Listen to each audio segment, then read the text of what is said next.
ओम नमो भगवते वासुदेवाय।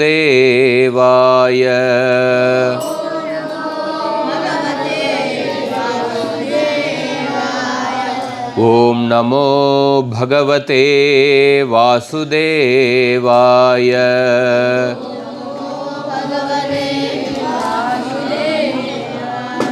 ओम नमो भगवते वासुदेवाय।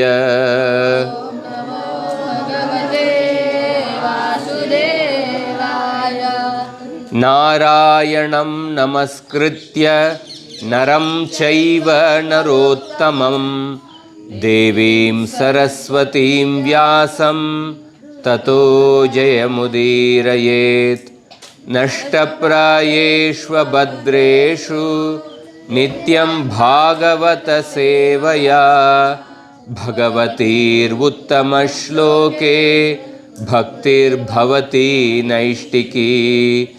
कृष्णाय वासुदेवाय देवकी नंदनाय च नंदगोपकुमाराय गोविंदाय नमो नमः। ओम अज्ञानतिमिरन्धस्य ज्ञानाञ्जनशलाकया चक्षुरुन्मिलितं येन तस्मै श्रीगुरवे नमः। श्रीचैतन्यमनोभीष्टं स्थापितं येन भूतले स्वयं रूप कदा मह्यं ददाति स्वपदान्तिकं।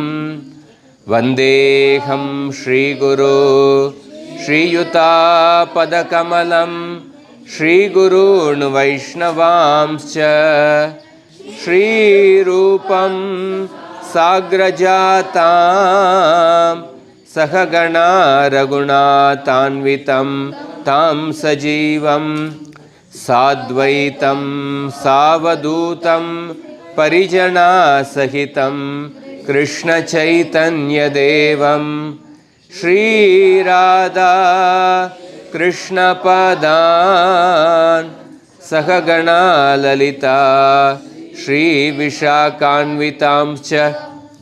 हे कृष्ण करुणा सिन्धो दीनबन्धो जगत्पते गोपेश गोपिका कांत राधा कांत नमोस्तुते। तप्त कांचन गौरांगी राधे वृंदावनेश्वरी वृषभानुसुते देवी प्रणमामि हरिप्रिये। वाञ्छा कल्पतरुभ्यश्च कृपा सिन्धुभ्य एव च पति नमो नमः। जय श्री कृष्ण चैतन्य प्रभु नित्यानंद श्री अद्वैत गदाधर श्रीवासादि गौर भक्त वृंद। हरे कृष्ण कृष्ण कृष्ण हरे हरे, हरे राम राम राम हरे हरे। नमो ओं विष्णुपादाय कृष्णप्रेष्ठाय भूतले श्रीमते भक्तिवेदांत स्वामिन्निति नामिने। नमस्ते सारस्वती देवे गौरवाणी प्रचारिणे निर्विशेष शून्यवादी पाश्चात्य देशतारिणे।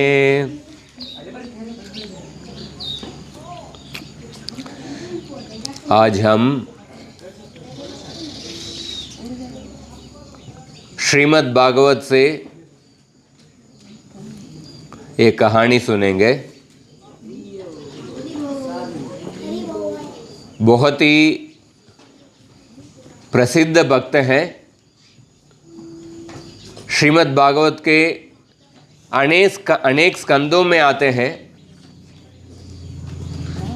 श्रीमद् भागवतम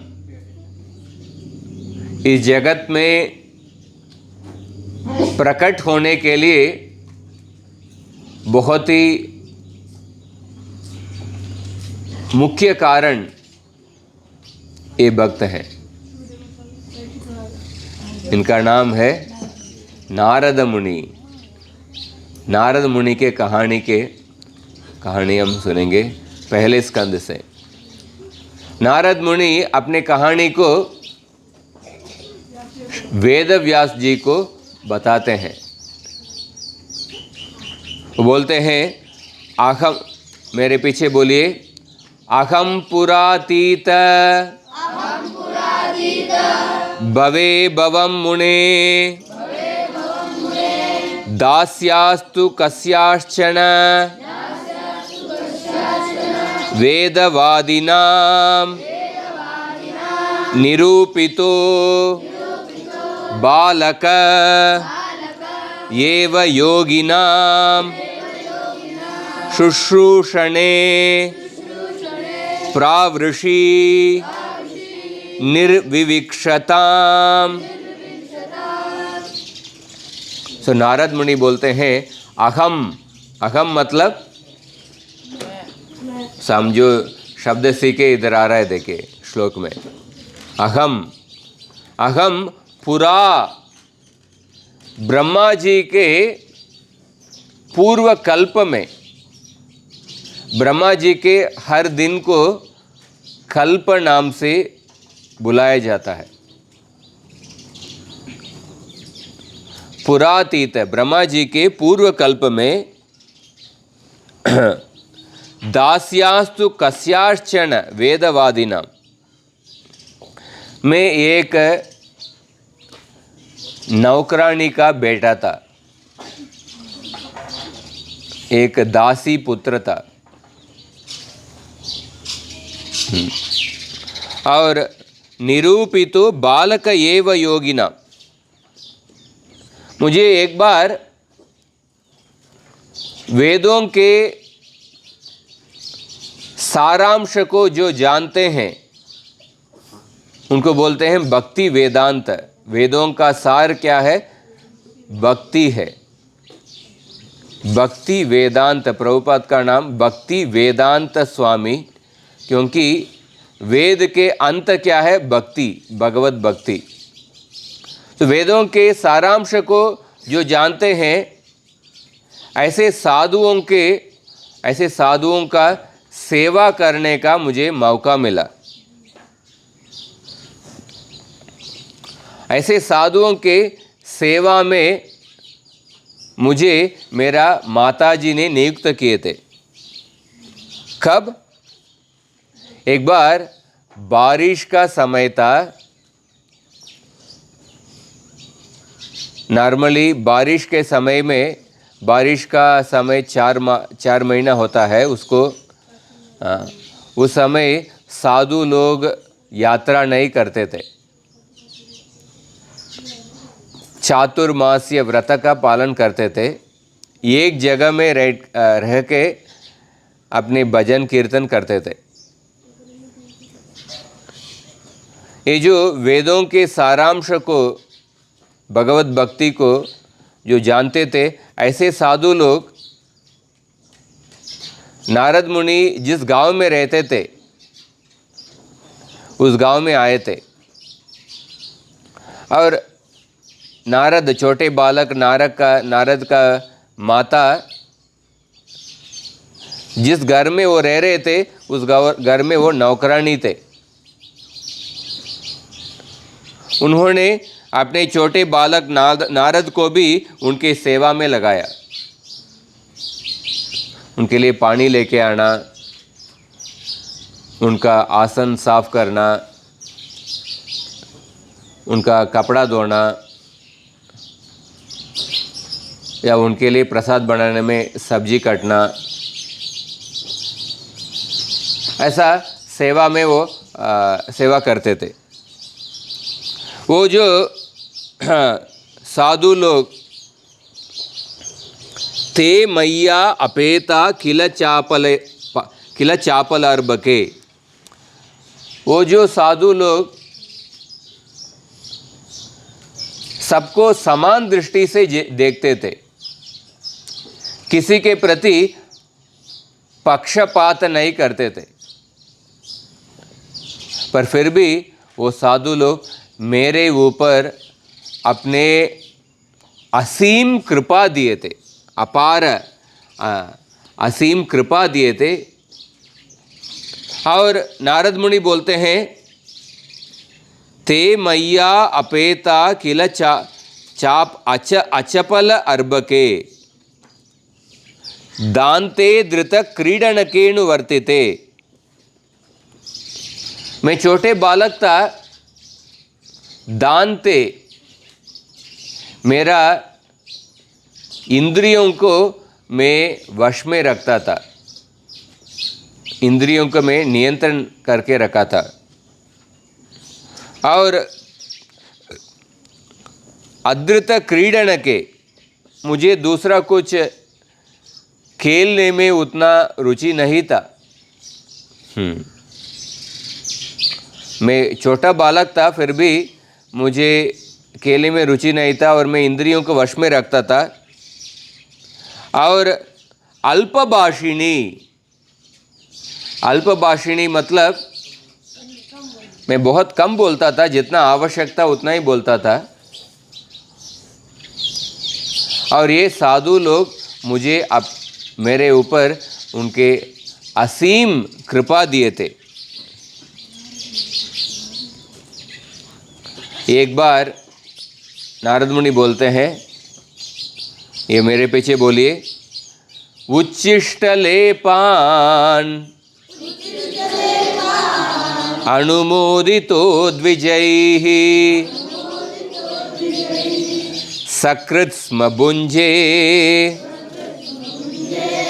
तदपास्त किल्बिषः एवं प्रवृत्तस्य विशुद्धचेतस तद्धर्म एवात्मा रुचि प्रजायते।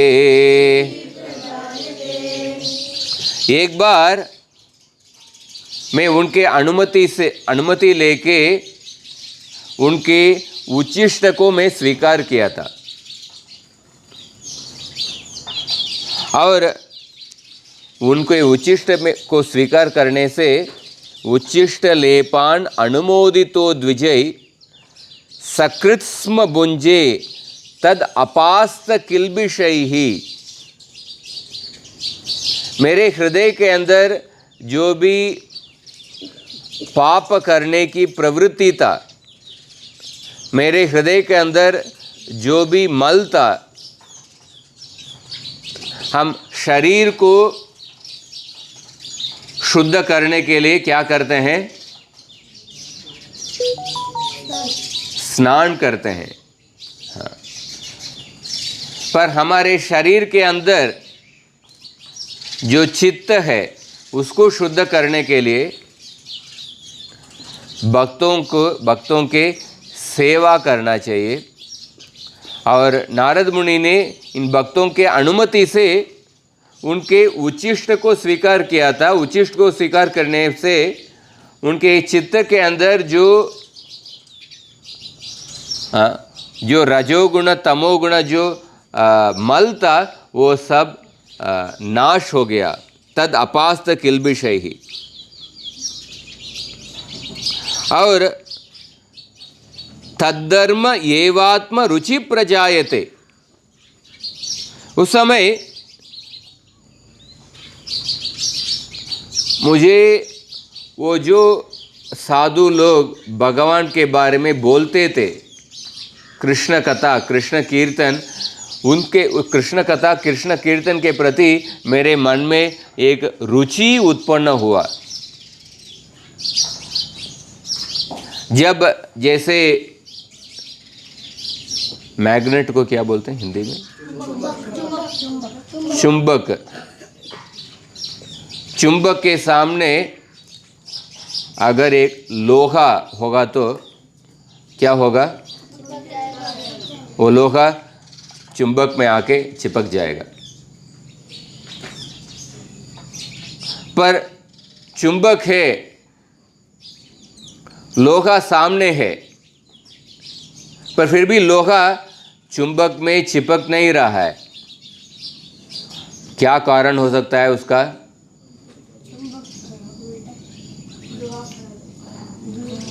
लोहा है, हाँ, जब चुंबक को आप ऐसा हिलाते हैं लोहा भी हिलता है। लोहा को थोड़ा पास में लेके आएंगे तो लोहा चुंबक से चिपक जाता है। पर एक लोहा है और चुंबक पास में है, पर फिर भी लोहा चुंबक से चिपक नहीं रहा है। ऐसा देखे हैं आप? उसका क्या कारण है? हाँ हाँ, उसमें उसको क्या बोलते हैं? अशुद्धता। पर जब लोहे में जो जंग लग जाता है, जब जंग लग जाता है, जो लोहे का जो प्राकृतिक गुण क्या है? चुंबक से चिपक जाना।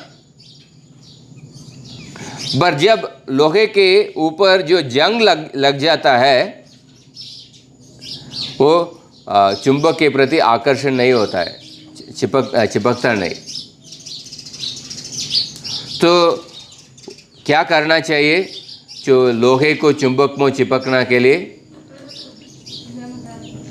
हाँ, उस जंग को हटाना चाहिए। जब उस जंग को हटाते हैं, जो लोहे अपने प्राकृतिक स्थिति में आ जाती है। समझ में आ रहा है? हाँ, उसको जंग को अंग्रेजी में क्या बोलते हैं? रस्ट। जब आयन में रस्ट लग जाता है, वो आयन मैग्नेट के ऊपर स्वाभाविक तरह से जो आकर्षित होना, वो गुण प्रकट नहीं होता है। तो रस्ट को निकालना चाहिए, जंग निकालना चाहिए, तो स्वाभाविक से आकर्षण हो जाएगा। इसी तरह हर एक जीवात्मा का भगवान के प्रति एक स्वाभाविक आकर्षित है। भगवान का कीर्तन, भगवान का कथा के बारे में सुनने के लिए स्वाभाविक आकर्षित वो गुण है। पर जब हमारे हृदय के अंदर जो जंग लग जाता है, जंग लगने की वजह से हम भगवान के प्रति स्वाभाविक आकर्षित नहीं होते हैं। हम तो थोड़ा बोझा ऐसा हम महसूस करते हैं। हमको क्यों जप करना, हमको क्यों सुनना है, ऐसा महसूस करते हैं। सो हमारे हृदय के अंदर जो जंग लगा हुआ रहता है, उसको निकलना चाहिए। तो जब वो जंग निकल जाता है, जो स्वाभाविक आकर्षण है वो प्रकट हो जाता है। सो हमारे हृदय के अंदर का जंग को कैसे निकल सकते हैं? वही इस श्लोक में बताया गया है। क्या बताया गया है? उच्चिष्ट लोपान अनुमोदितो द्विजैः सकृत्स्म भुंजे तद अपास्त किल्बिषैः। जब नारद, छोटे बालक नारद उन भक्ति वेदांत साधुओं के अनुमति से उनके उच्चिष्ट स्वीकार किए, उनके सेवा किए। उच्चिष्ट सेवा स्वीकार करना, इसका ये भी मतलब है उनकी सेवा में लगना। उनकी सेवा में उनकी सेवा किए, उसके वजह से सकृत्स्म भुंजे तद अपास्त किल्बिषैः, उनके हृदय के अंदर जो जंग था वो जंग निकल गया था।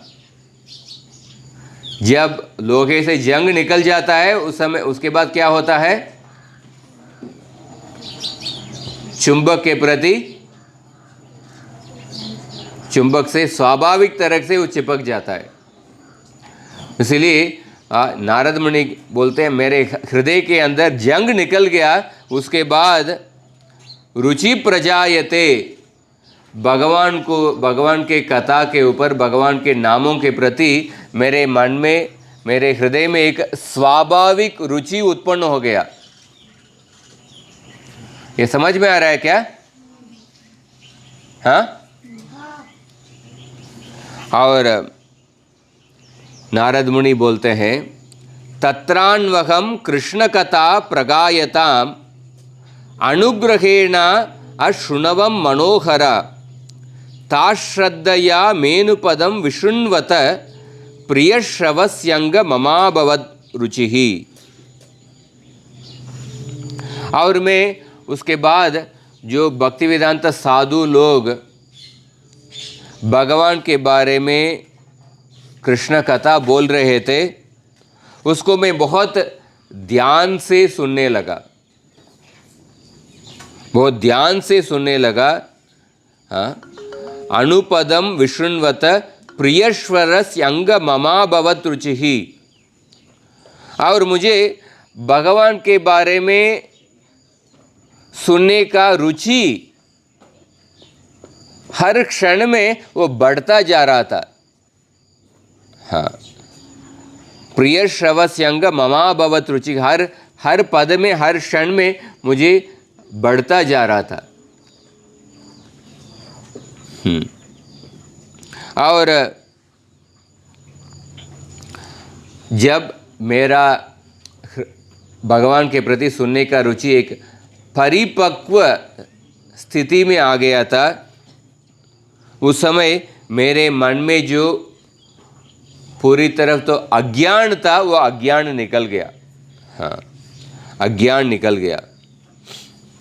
तो इस तरफ मुझे उस 4 महीने उस भक्ति वेदांत साधुओं का सेवा करने का मौका मिला और भक्ति में प्रगति करने के लिए मुझे एक ये अवसर प्राप्त मिला। और मेरे मन में जो रजोगुण और तमोगुण, तो 3 गुण क्या होते हैं? सत्वगुण, रजोगुण, तमोगुण। हाँ, सत्वगुण, रजोगुण, तमोगुण।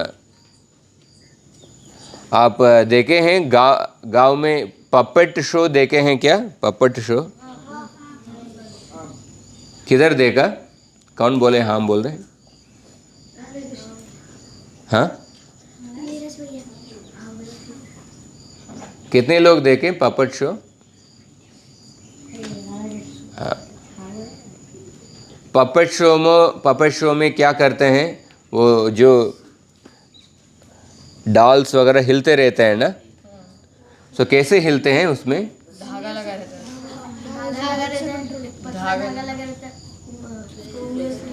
उंगलियों से। हाँ, धागा लगाया रहता है। कभी कभी ऊपर से लोग रहते हैं, धागा कनेक्टेड रहता है, वो उससे वो हिलाते रहते हैं। उसी तरह इस जगत में हर एक व्यक्ति को सत्वगुण, रजोगुण, तमोगुण, इन 3 धागा से भगवान के माया शक्ति उनको हिलाते रहते हैं। हाँ, जब वो पपेट वो धागा से ऊपर कोई खींच रहा है, इसलिए वो पपेट वो ऊपर जो खींच रहा है उनके नियंत्रण में है। वो पपेट के लिए स्वतंत्रता नहीं है,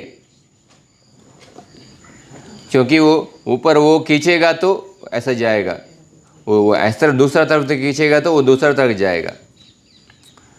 उसी तरह हर एक व्यक्ति जो सत्वगुण, रजोगुण, तमोगुण का धागा से बांधा हुआ है, पर जब भगवान के भक्ति में हम लगते हैं, हाँ, ये रजोगुण तमोगुण से हम बाहर आते हैं। जब सत्वगुण में आते हैं, हमको एक सत्वगुण में जब आते हैं, हमारा जीवन का एक क्लैरिटी मिलता है, पानी में अगर जब पानी में जब धूल रहता है, पानी में धूल रहता है और जब पानी को फिल्टर करेंगे, अब कोई गंगा गए हैं क्या?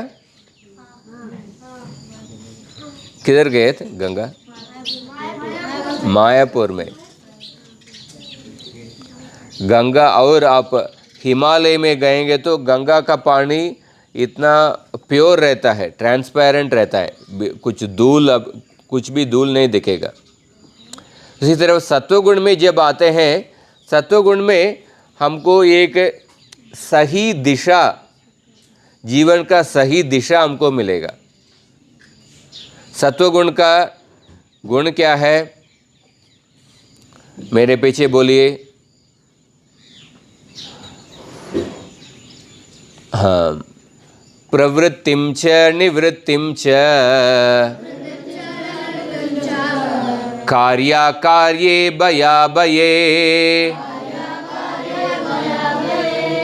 बंधं मोक्षं च या वेत्ति, बंधं मोक्षं च या वेत्ति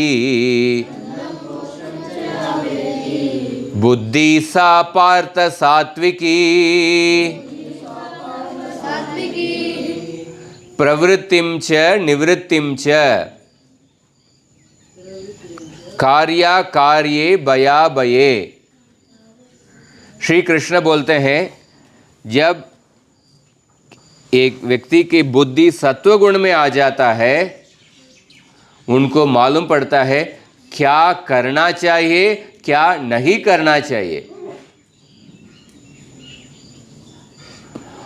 किस विषय के से हम डरना चाहिए, किस विषय से नहीं डरना चाहिए, क्या हमारा धर्म है, क्या अधर्म है, क्या करना चाहिए, क्या नहीं करना चाहिए, किस विषय से डरना चाहिए, किस विषय के ऊपर नहीं डरना चाहिए। जब सत्वगुण में आते हैं, ये सब उनको क्लियरली मालूम पड़ता है सत्वगुण के बुद्धि में। जब रजोगुण तमोगुण, रजोगुण में एक व्यक्ति का बुद्धि कैसा रहता है? रजोगुण का बुद्धि प्रवृत्तिम च निवृत्तिम च कार्याकार्ये भयाभये बंधं मोक्षं च या वेत्ति बुद्धि सा पार्थ सात्विकी यया धर्मम अधर्मम च कार्यम चाकार्यमेव च अयतावत् प्रजानाति बुद्धि सा पार्थ राजसी। सत्वगुण में एक व्यक्ति हमेशा कंफ्यूज्ड रहते हैं। हाँ, ये करना चाहिए, वो करना चाहिए। हाँ, हमेशा वो कंफ्यूज्ड रहते हैं, कैसे निर्णय लेना चाहिए, उनको हम हमेशा भ्रम में रहते हैं, कंफ्यूज्ड में। और तमोगुण का बुद्धि क्या है? मेरे पीछे बोलिए। अधर्मम धर्ममिति या मन्यते तमसावृता सर्वार्थान विपरीतांश्च बुद्धि सा पार्थ तामसी। तमोगुण का बुद्धि क्या है? एक व्यक्ति जो सही है उसको गलत समझेंगे, जो गलत है उसको सही समझेंगे, जो धर्म है उसको अधर्म समझेंगे, जो अधर्म है उसको धर्म समझेंगे। और सर्वार्थान विपरीतांश, हमेशा वो गलत दिशाओं में, गलत मार्ग में ही जाएंगे। सिगरेट पीना गलत है, पर उसको बिना संकोच के रास्ते में सबके सामने सिगरेट पी रहे हैं। मतलब उनको कुछ बिल्कुल कुछ संकोच भी नहीं, उतना कॉन्फिडेंटली करते हैं। दारू पीना या कुछ गाली देना या कुछ गलत, ये उसको सबके सामने वो गलती को, उनके मन में कुछ भी कुछ मैं गलती कर रहा हूँ ऐसा ज़रा भी विचार नहीं है। मतलब वो गलती को सही समझ लिए। और अगर एक व्यक्ति मंदिर जा रहा है, भगवान का नाम जप कर रहा है, उनको मजाक उड़ाएंगे। जो सही कर रहे हैं उनको, आप क्या अभी नाम जप कर रहे हो, आप क्या मंदिर जा रहे हो, उनको मजाक उड़ाएंगे। जो सही को गलत समझ रहे हैं, गलत को सही समझ रहे हैं, वो बुद्धि किस प्रकार की बुद्धि है? हाँ, वो तमोगुण के बुद्धि है। अभी बताओ, सत्वगुण के बुद्धि, रजोगुण के बुद्धि, तमोगुण के बुद्धि, इसका लक्षण क्या है? कौन बताने वाले हैं? सत्वगुण के बुद्धि क्या है बताओ? सत्वगुण के बुद्धि क्या होता है? कौन बताने वाला है?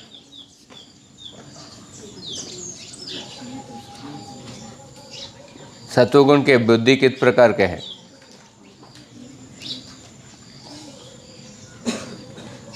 हाँ, मैं क्या बताया था सत्वगुण की बुद्धि? हाँ बताए। कृष्ण कीर्तन, हाँ बताओ।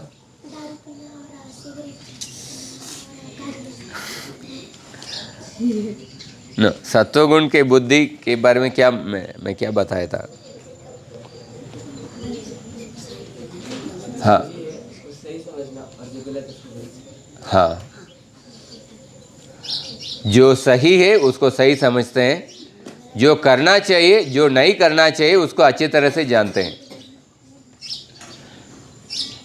धर्म क्या है, अधर्म क्या है, उसको अच्छी तरह से जानते हैं। किस विषय से डरना चाहिए, किस विषय से नहीं डरना चाहिए, वो जानते हैं। सत्वगुण के बुद्धि। फिर से अभी बताइए। जो सही है उसको सही समझते हैं, जो गलत है उसको गलत समझते हैं।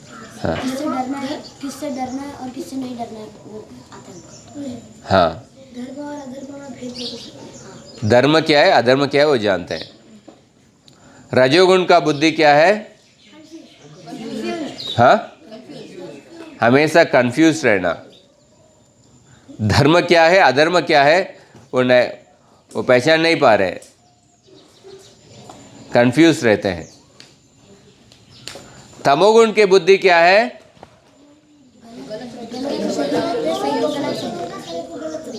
गलत को सही समझेंगे, सही को गलत समझेंगे। मतलब अधर्म को धर्म समझेंगे, धर्म को अधर्म समझेंगे। हमेशा सर्वार्थान विपरीतांश, हमेशा गलत मार्ग में चलते रहेंगे। ये तमोगुण का बुद्धि। सो हमारे पास कौन सा बुद्धि होना चाहिए? सत्वगुण के बुद्धि होना चाहिए। तो सत्वगुण के बुद्धि, उसके लिए नारद मुनि बोलते हैं कि जब मैं भगवान के भक्तों का सेवा किया था, रजोगुण और तमोगुण हट गया था। हाँ, तमोगुण, रजोगुण और तमोगुण नाश हो गया था। तो सत्वगुण में आने के लिए क्या उपाय है? भगवान के भक्तों की सेवा करना। भगवान के भक्तों का सेवा करना। समझ में आ रहा है? ये कौन बोलते हैं? नारद मुनि बोलते हैं। हाँ, और नारद मुनि बोलते हैं तस्यैवं में अनुरक्तस्य प्रश्रितस्य हतैनशः श्रद्धादानस्य बालस्य दान्तस्य अनुचरस्य च। तस्यैव में अनुरक्तस्य, मैं उन भक्ति वेदांत साधुओं के प्रति मुझे बहुत आसक्ति था। उनके पास रहने में, साथ में रहने में मुझे बहुत अच्छा लगता था। उनके सेवा करने में मुझे बहुत अच्छा लगता था। हाँ, और मुझे उनके ऊपर विश्वास था, श्रद्धा था। हाँ, उनके जो व्यवहार, वो जो बोलते थे, उनके ऊपर मुझे श्रद्धा था। तो श्रद्धा बहुत ही श्री कृष्ण भगवत गीता में बोलते हैं। भगवत गीता में 2 गुण के बारे में बोलते हैं।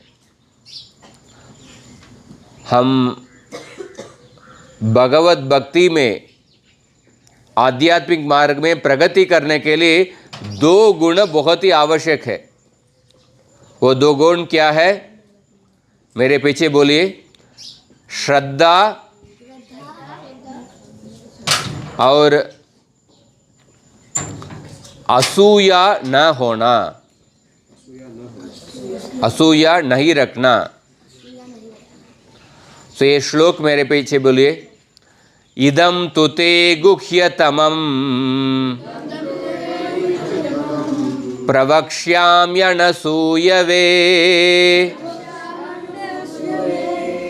ज्ञानं विज्ञानसहितं यज्ञात्वा मोक्ष्यसे शुभात्। तो श्री कृष्ण बोलते हैं कि हे अर्जुन, आपको मेरे प्रति आपके पास कुछ असूया नहीं है। अनसूयवे, हाँ, मेरे ऊपर, मेरे प्रति आपके पास असूया नहीं है। इसीलिए मैं आपको सबसे गुह्यतम रहस्य ज्ञान को आपको मैं उपदेश कर रहा हूं। तो श्री कृष्ण अर्जुन को क्यों उपदेश दे रहे हैं रहस्य ज्ञान? क्योंकि अर्जुन को कृष्ण के प्रति असूया नहीं है। असूया मतलब क्या है? असूया मतलब दोष देखना, दोष निकालना। हाँ, एक व्यक्ति के पास भगवान के प्रति, भगवान के पास कुछ भी दोष नहीं है, और एक व्यक्ति, किसी व्यक्ति के पास भी उनके पास अच्छे गुण है, पर अच्छे गुण को नहीं देके उनके पास जो दोष है उसको ही देखना। हाँ, जो दोष को देखना उसी को असूया कहते हैं। सो अर्जुन बोलते हैं, कृष्ण बोलते हैं, मेरे प्रति आपके पास असूया नहीं है, इसीलिए मैं आपको रहस्य ज्ञान को बता रहा हूं। और मेरे पीछे बोलिए। अश्रद्धदाना पुरुषा धर्मस्यास्य परन्तप।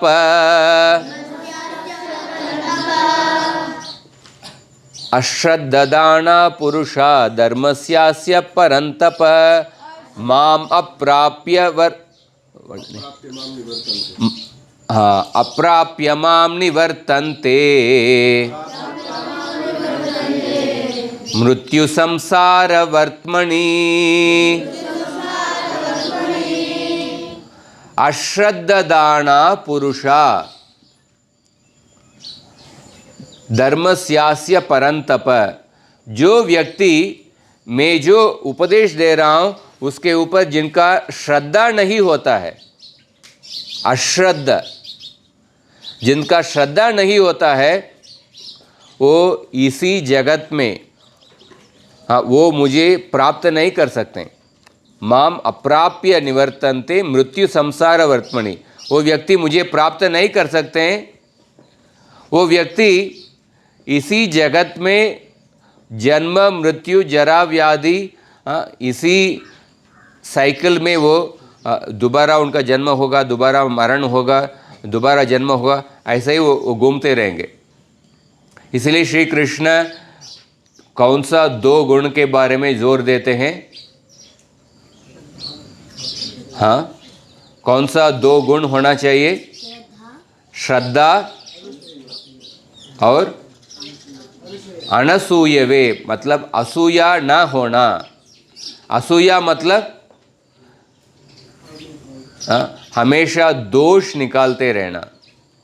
हाँ, दोष निकालना, या किसी के जो अच्छे गुण है, किसी के पास जो अच्छे ऐश्वर्य है, किसी के पास अच्छे गुण है, उसके ऊपर असूया रखना, उसके ऊपर वो ये मेरे पास नहीं है, इनको थोड़ा नीचे लेके आना है, ऐसा विचार रखना। सो इसीलिए नारद मुनि बोलते हैं श्रद्धादानस्य बालस्य। उस भक्ति वेदांत साधुओं ने जो बोलते थे उनके उपदेश में मेरे पास श्रद्धा था। हाँ, वो जो बोलते थे उसके ऊपर मैं श्रद्धा रखता था। श्रद्धादानस्य बालस्य और दान्तस्य अनुचरस्य च। दान्तस्य मेरे इंद्रियों को नियंत्रण में रखता था। और वो लोग जो बोलते थे, जो सेवा देते थे, उसको मैं श्रद्धा पूर्वक मैं करता था, उनको फॉलो करता था। और जो भक्ति वेदांत साधु ने जब बारिश के मौसम ख़त्म हुआ, जब उस गांव से दूसरे जगह जा रहे थे, जाने के पहले उन्होंने मुझे भगवान का बहुत ही गुह्यतम ज्ञान को मुझे उपदेश दिए। हाँ, जब व्यक्ति के घर में है, एक हमारे घर में अगर बहुत ही बहुमूल्य चीज़ है, बहुत ही वैल्यूबल कुछ गोल्ड या ऐसा कुछ है, उसको हम उस घर में अगर कुछ नया व्यक्ति आएगा तो उसको दिखाएंगे क्या? हाँ, जिनके ऊपर हमारा पूरा विश्वास रहता है उनको हमारे घर के जो सीक्रेट चीज़ें, जो बहुमूल्य चीज़ें, उनको ही दिखाएंगे। हाँ, जिनके ऊपर हमारा पूरा विश्वास रहता है वो ये व्यक्ति इसको चोरी नहीं करेगा, इसको दुरुपयोग नहीं करेंगे। जिनके ऊपर पूरा विश्वास रहता है उनको ही हमारे पास जो हमारे जीवन का जो सीक्रेट है, रहस्य है, या हमारे घर के जो बहुत ही रहस्य चीज़ है, बहुमूल्य चीज़ है, उनको ही हम दिखाएंगे। उसी तरह नारद मुनि, छोटे बालक नारद मुनि को इन भक्ति वेदांत साधुओं के प्रति पूर्ण श्रद्धा था और उनके ऊपर कुछ भी असूया नहीं था। इसीलिए ये भक्ति वेदांत साधु ने उनको सबसे रहस्य ज्ञान को उनको उपदेश किए। भगवान के बारे में जो सबसे रहस्य ज्ञान को उन्होंने उपदेश किए। ये समझ में आ रहा है? तो इस तरह भक्ति वेदांत साधु लोग उधर से चले गए थे। उसके बाद व्यासदेव जी उनको पूछते हैं। व्यासदेव जी प्रश्न पूछते हैं, वो भक्ति वेदांत साधु लोग उस गांव से चले जाने के बाद आपने क्या किए थे? आपने क्या किए थे? ये प्रश्न पूछते हैं। जब टीचर सामने रहते हैं, कब छात्र लोग वो टीचर देख रहे हैं, समझ के वो होमवर्क करते हैं या कुछ विधियों का पालन करते हैं। जब टीचर चले जाते हैं, दूर चले जाते हैं, उस समय अगर छात्र वो विधियों का पालन करते हैं क्या? उससे हमको मालूम पड़ेगा कि कौन सा छात्र श्रद्धालु छात्र है। कोई टीचर या साधु लोग चले गए, गुरु चले गए, देखने के लिए कोई नहीं है, उस समय वो लोग जो हमको उपदेश दिए हैं उसको हम पालन करते हैं क्या? वो हमारा परीक्षा है, क्या हम श्रद्धालु छात्र हैं या नहीं। तो व्यासदेव जी पूछते हैं कि वो भक्ति वेदांत साधु लोग जाने के बाद आपने क्या किए। ठीक है, मैं समझता हूँ कि आप लोग जब रहे थे आप बहुत श्रद्धापूर्वक थे, वो जाने के पहले आपने क्या किए। और दूसरा प्रश्न पूछते हैं, आप उन साधुओं से दीक्षा लिए थे और अपने जीवन के बाकी समय को कैसे बिताए। वो साधु लोग तो सिर्फ चार ही महीने थे, बाकी समय को, अपने जीवन के बाकी समय को कैसे बिताए। और पूछते हैं कि अभी आप ये देवर्षि नारद इस दिव्य स्वरूप में आपका शरीर है।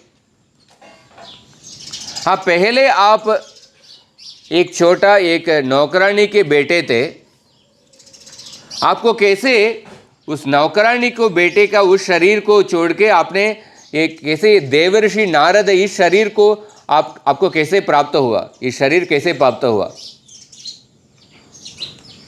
हाँ, ये भी मैं जानना चाहता हूँ। और एक प्रश्न पूछते हैं कि व्यासदेव जी पूछते हैं कि आपने बोले कि आप ब्रह्मा के पूर्व दिन में, ब्रह्मा के एक दिन में कितना समय होता है? ब्रह्मा के 24 घंटे में 12 घंटा उनका दिन का समय है, 12 घंटा रात का समय है। ब्रह्मा के 12 घंटे में कितना युग होता है? हाँ, 1000 दिव्य युग होते हैं। दिव्य युग मतलब क्या है? दिव्य युग मतलब कलियुग, द्वापर युग, त्रेता युग, सत्य युग, इन 4 युग मिलेंगे तो इसको दिव्य युग कहते हैं या चतुर्युग कहते हैं। और इस तरफ 1000 दिव्य युग को ब्रह्मा का दिन का समय। कलियुग में कितना वर्ष होता है? 4,32,000 वर्ष। कितना? 4,32,000 वर्ष। उसका दो गुना क्या है? द्वापर युग। उसका 2 से मल्टीप्लाई कीजिए, मतलब 8 लाख। हाँ, वो द्वापर युग। कलियुग का 3 बार, कलियुग से 3 गुना कितना है? त्रेता युग। हाँ, 96,000। कलियुग से 4 बार मल्टीप्लाई करेंगे तो सत्ययुग। सत्ययुग। तो कलियुग का अगर x रखेंगे तो द्वापर युग का 2x, त्रेता युग का 3x, सत्ययुग का 4x। इन चारों को ऐड करेंगे तो कितना? x plus 2x plus 3x plus 4x कितना? कितना कृष्ण कीर्तन? x प्लस 2x कितना? 1 2 3 4, इन चारों को ऐड करेंगे तो कितना? 1 से 2 ऐड करेंगे तो 3, 3 से 3 ऐड करेंगे तो 6, उससे 4 ऐड करेंगे तो 10। मतलब ये 4 युग का संख्या क्या है 10x। कलयुग का 4,32,000, उसका 10 गुना एक दिव्य युग है 43,20,000। उसको 1000 गुना, उससे 1000 गुना कितना, ब्रह्मा के एक दिन। तो व्यासदेव जी पूछते हैं कि ब्रह्मा के पिछले कल्प में आप नौकरानी के बेटे थे, आपको कैसे वो सब घटना याद है?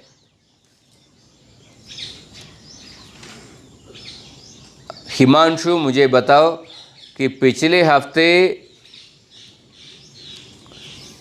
हफ्ते रविवार के दिन आपने क्या सब्जी खाया?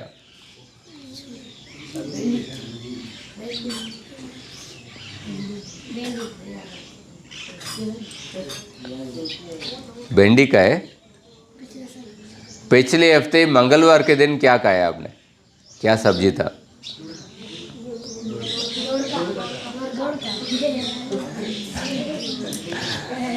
पिछले महीने 3 तारीख को क्या सब्जी खाए?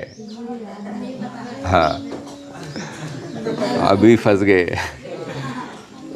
1 महीने पहले या 1 हफ्ते पहले हम क्या किए वो याद करने में तकलीफ होता है।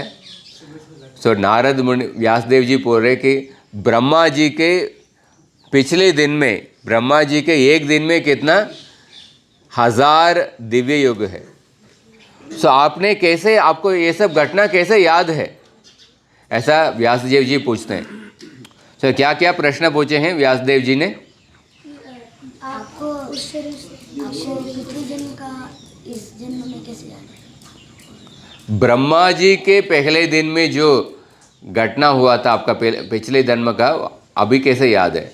और क्या प्रश्न पूछे? आप वो शरीर में हाँ, उस शरीर से इस शरीर में कैसे आए? हाँ, और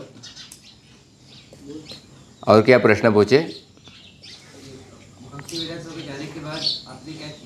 भक्ति वेदांत साधु लोग जाने के बाद आपने क्या किए? हाँ, सो ये सब प्रश्न व्यासदेव जी पूछते हैं। सो इसीलिए बोलते हैं प्रश्न करना, हाँ, प्रश्न करना बहुत ही आवश्यक है, क्योंकि प्रश्न करने से हमको बुद्धिपूर्वक ज्ञान मिलता है। तद्विद्धि प्रणिपातेन परिप्रश्नेन सेवया उपदेक्ष्यन्ति ते ज्ञानम ज्ञानिनः सत्वदर्शिनः।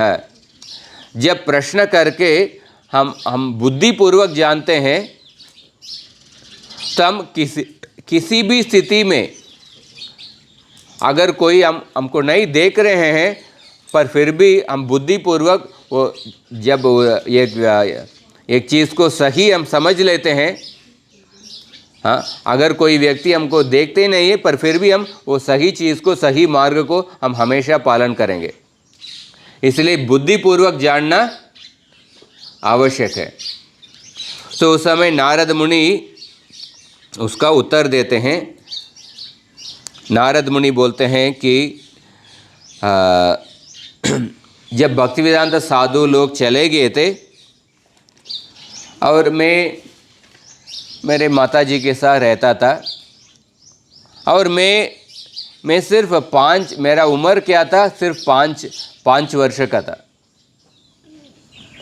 और 5 वर्ष का था। मेरा माता जी का मैं एक ही बेटा था, पिताजी नहीं थे, और मेरे माता जी तो नौकरानी थे। हाँ, और मेरे माता ने मेरे प्रति बहुत मेरे प्रति उनको बहुत स्नेह था। हाँ, मैं भी उनके अलावा मेरे जीवन में किसी को भी नहीं जानता था। हाँ, वही व्यक्ति उनको जानता था, मुझे दूसरा कुछ अनुभव ही नहीं था। और मेरा माताजी को भी मेरे प्रति बहुत स्नेह था। और मेरे घर में बहुत व्यवस्था भी नहीं था, उनके पास ज़्यादा सुविधा भी नहीं था, ठीक से कभी कभी बहुत गरीबी भी में था, उतना खाना भी उतना ठीक से नहीं मिलता था। और मुझे देखभाल करने के लिए मेरा माताजी ने प्रयास करते थे। हाँ, और एक बार मेरे माताजी ने वन में गए थे। उधर वन गाय से दूध